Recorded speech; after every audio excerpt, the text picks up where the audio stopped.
Hey beer fans, my name's Steve Jaguar. This is a BeerNative beer review, and if you're not used to seeing all this stuff, I'm actually filming this in my green screen room, which I do have one of those, but not normally for doing beer. But I was here, so you're getting a little bit of a special treat. So let's go.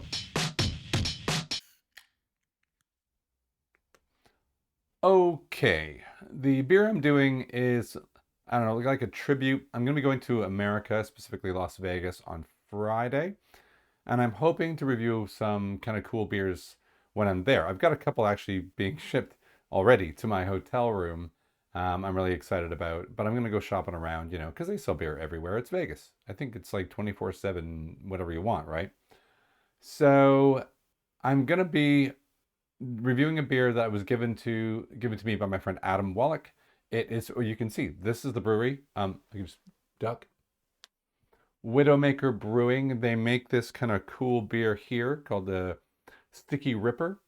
It's got white sticky rice and mango, and I'm pretty unsure about what I think about that. I know that they use rice in brewing. I know Budweiser, American, uses a ton of it to make its crap, but maybe it's useful. Maybe it's interesting in a New England IPA. Widowmaker is from Massachusetts, so proper New England IPA, right? But with a little bit of weird adjunct. Maybe it'll make it thick. Maybe it'll make it amazing. I don't know. I mean, I like mango. I don't like adjuncts, but in proper measure, right? I'm okay with that. So we'll take a quick look at it. Where is it? Here it is. I have it here, the Sticky Ripper. Let me just show that to you. Oh, weird. Look, there's me. Oh, it's green screening out the green. Okay, you can see it. There it is. You can see the green that it just green screened out. Okay, see, proof I have a green screen. That's It screwed up me showing you the beer though. But it's kind of cool. Looks neat, right? All right. So we're gonna pop that open like now, and let's see what we think. I have a glass just here, off screen. That was weird. Now I once filmed in here, and I started filming. I was wearing a T-shirt that it wasn't green, but it was like a greeny aqua-y blue, and I didn't know that it was too green. And so when I started doing and showing things behind me, I was showing some coding stuff, and I had all this binary codey stuff. It looked like the Matrix flying by the screen, and it all came through my body. It was very weird. So here we go. I just poured that out. Very pungent. It felt slow out of the can, if that makes sense, right? So let's take a look at that. That's not going to green screen away. That's lovely, right? Yum yum. Very peachy in color. A little bit of a light head there, but I poured it gently, probably too gently, but yeah, who cares, right? All right, let's give it a little super mango-y. It almost smells like I've opened one of those sickly cans of fruit cocktail where the sauce in it is basically 99% sugar. And when you're a kid, you just want to drink the sauce and chuck the fruit. It's it smells like that. In fact, I'm not getting anything but mango. I don't know what kind of hop variety I'm supposed to expect from this. I don't know that it says at the can. It's, I think this is going to be all about texture. It's 7.8% double IPA. I think it's barely double, but we'll let that go. Um, and I've got a little bit behind me where I found a bit of information on it. So let's just give it a sip and then we'll go there.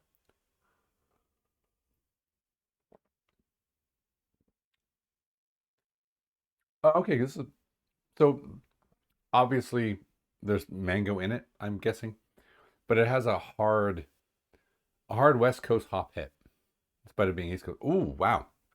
Late candy hit as well. That's pretty good. Some of the weird beers I've been trying lately, like the Parma Violets, etc., they have this sort of fake flavoring to them. This was like a good candy. I know it's escaping me right now. There's a few particular hop varieties that do leave you with this really candied notion from the West Coast as well. And I can't quite remember what they are, but if you remember, leave it in the comments. That'd be great. Or maybe I'll leave it in the comments afterwards. That's a good idea. I'll do my homework.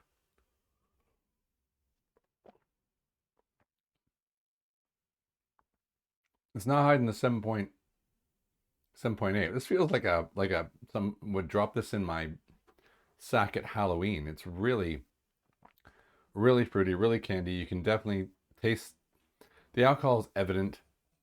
It is pretty thick. The mouthfeel is legitimately already going in my head. Legitimately juicy in its kind of viscosity. It is. That's what it is. It's interesting that I think I've said this on a few reviews, not that many, where you've accidentally left OJ in the fridge. It's good stuff, like Tropicana level, but it's been there just where you get a hint of fizz and you're like, ooh, that's off. That's kind of what it's like. It's not that fizzy, super smooth. I don't know what I'm supposed to be getting otherwise from the sticky rice, though, other than just a really nice mouthfeel and texture. So I'm getting that. Let's read a little bit about it, though. Hold on. Let's push me aside a little bit and flip over to where are we looking? Here, this Facebook bit. Now, I don't know if that's big enough. Let's bump that up. So there we go. Styrian Wolf, Sabro. Sabro's more minty, I think. So we've got $22 for 4. That's not too bad, right? We got Citra. That was obvious. The punch I got there. Styrian Wolf. I gotta admit, I do not have that in my head. Sabro has this like that nice parsley-ish cooling effect. I'm not necessarily getting that, but I'm not getting that. It's pretty good. That's a nice set of hops. I'm gonna have to now look up Styrian Wolf. So there's a dose of mango, of course. It says they drop it in at the end. Creamsicle vibes? Yes. I'm gonna agree with their own assessment of creamsicle.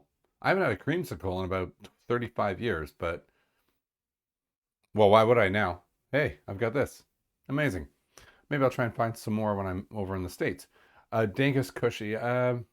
Yeah, I wouldn't say it has a resinous finish. I got the resin almost immediately, and I would say there's a hint of dank. So, and I like that. You know, maybe that's the Styrian Wolf that we're talking about that's doing that right there. So not too bad. I like this. I like it. I like it a little too much. I don't think I could have like a load of them. It's a really nice beer, but I'd want to flip gears and go with something almost like a Berliner Weiss afterwards, just to kind of like clear my palate and my brain out. All right, let's rate this up. Oh, quickly before we do this, that was Widowmaker Brewing. Just to give you that's Flying Machine Brewing Company. Where are they based? I thought I knew, but maybe if I'm lucky, it says on the screen. If I roll down, I don't see it. Oh, there we go. North Carolina. Okay. North Carolina. There you go. I don't know that I've had much from North Carolina before. Not too bad. Let's leave that up. That looks really nice. Makes me feel like I'm in some kind of atmosphere. Look at that. What a finish, right? Okay, so let's rate this. Just straight up on flavor, I'm going to give it like an 8.